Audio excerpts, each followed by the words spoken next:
राजा Lawrence की 3 बेटियां थीं। तीनों बेटी बहुत ही सुंदर थीं। सबसे बड़ी राजकुमारी का नाम मैरी था और मंझली राजकुमारी का रोज था और सबसे छोटी और चंचल राजकुमारी का नाम एली था। सब बहुत हंसी खुशी से रहते थे। सब कुछ अच्छे से चल रहा था। एक दिन राजा लॉरेंस अपनी बेटियों के साथ खाना खा रहे थे। आज मैं आप तीनों से एक सवाल पूछता हूँ। हाँ पिताजी पूछो। बताओ तुम किसके भाग्य का खाते हो? पिताजी, आप मेरे पिताजी हैं और मैं आपकी बेटी हूँ, इसलिए मैं आपके हक का खाती हूँ। रोज तुम बताओ, तुम किसके भाग्य का खाती हो? पिताजी, आप ऐसा क्यों पूछ रहे हैं? आप एक राजा हैं और मैं आपके राज्य में रहती हूँ, इसलिए मैं राजा यानी आपके भाग्य का खाती हूँ। लॉरेंस अपनी दोनों बेटियों के जवाब से बहुत खुश था। फिर उसने अपनी तीसरी बेटी को अपने पास बुलाया। एली, तुम बताओ, तुम किसके भाग्य का खाती हो? पिताजी, हर इंसान और पशु पक्षी अपने अपने हक का खाते हैं, इसलिए मैं भी अपने हक का खाती हूँ। एली की ये बात सुनकर लॉरेंस को गुस्सा आ गया। ठीक है, अगर तुम अपने हक का खाती हो तो यहाँ से निकल जाओ। मैं भी देखता हूँ तुम्हारा भाग्य कितना बलवान है। मेरे दिए बिना तुम्हें कैसे खाना मिलता है। राजा ने गुस्से में आकर अपनी पुत्री को एक जंगल में छुड़वा दिया। लेकिन एली को समझ नहीं आया कि उसकी गलती क्या है। वो एक पेड़ के नीचे बैठी बैठी सोचती रही। थोड़ी देर बाद उसे नींद आ गई। जब वो सुबह उठी तो उसे प्यास लगी। वो चलने लगी। थोड़ी देर चलने के बाद उसे एक तालाब दिखा। उसने उस तालाब में जाकर हाथ मुंह धोए। तभी वो तालाब पूरा सूख गया। वो आश्चर्य में पड़ गई। उस तालाब के नीचे सीढ़ियां बनी हुई थीं। वो सीढ़ियों के सहारे से अंदर जाने लगी। तभी उसने देखा कि वहां एक राजकुमार खड़ा है। वो उसे देखकर डर गई और वहीं खड़ी हो गई। जब कुछ देर तक वो हिला डुला नहीं तो वो समझ गई कि ये एक मूर्ति है। उसने जैसे ही उस मूर्ति को छुआ वो एक फाटक के रूप में बदल गया। ये सब क्या हो रहा है मेरे साथ? मुझे कुछ समझ नहीं आ रहा। वो थोड़ी देर तक वहीं रुकी रही और सोचने लगी। थोड़ी देर बाद वो उस गेट से अंदर चली गई। वो जैसे ही अंदर गई उसने देखा कि वहाँ एक सुंदर सा बगीचा बना हुआ है और बगीचे में सुंदर सुंदर फूल लगे हुए हैं और उसके बीचों बीच एक पोखर है। वो पोखर के पास गई। उसने वहाँ पानी और बगीचे में गिरे हुए फल खाए और सो गई। तभी उसके सपने में एक एंजल आई। बेटी, तुम परेशान मत हो। तुम्हें मुझ पर भरोसा है ना? तो डरो मत, मैं हमेशा तुम्हारे साथ हूँ। जब तुम जागोगी तुम्हें एक राजकुमार दिखाई देगा। उस राजकुमार को छू लेना। तुम जैसे ही उस राजकुमार को छुओगी वो एक बहुत बड़े दरवाजे में बदल जाएगा।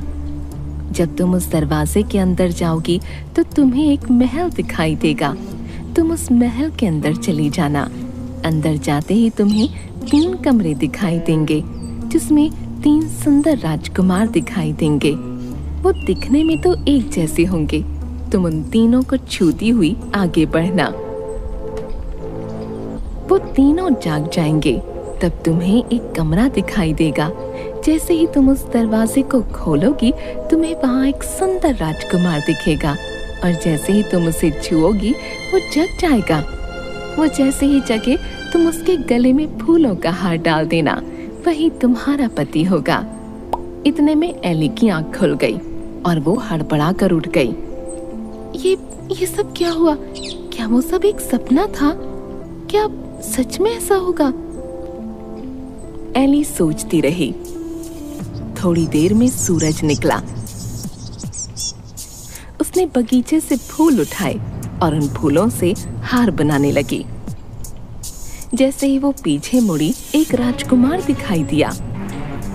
अरे ये तो बिल्कुल वैसा ही हो रहा है जैसा कि एंजल ने सपने में कहा था।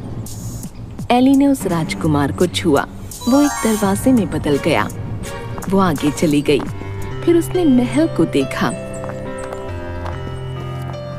वो महल के अंदर गई और 3 राजकुमारों को छुआ।